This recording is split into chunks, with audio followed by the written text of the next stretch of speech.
যাদের ইউটিউব চ্যানেলে ডিসিপটিভ অ্যাক্টিভিটি আসছে হচ্ছে মনিটাইজেশনের জন্য অ্যাপ্লাই করার পর, তো এটা খুব সহজে সমাধান করার জন্য আপনার কাছে একটাই মাধ্যম আছে, আর কোনো মাধ্যম নাই, কোনো ওয়ে নাই।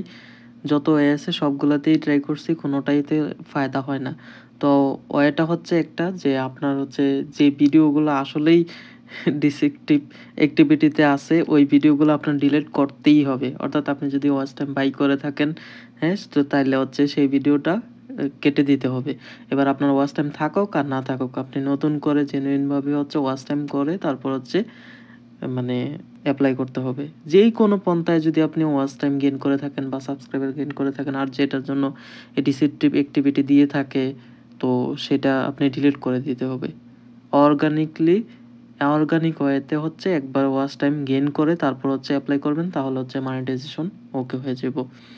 এবার আপনার ভিডিওগুলো যদি আপনি রেখে তারপর মনিটাইজেশনের জন্য অ্যাপ্লাই করেন বারবার রিজেক্ট করবে। তো এই ঝামেলায় থাকার দরকার নাই। প্রত্যেকে কি করবেন, ভিডিওগুলো ডিলিট করে তারপর হচ্ছে অ্যাপ্লাই করবেন। ধন্যবাদ সবাইকে।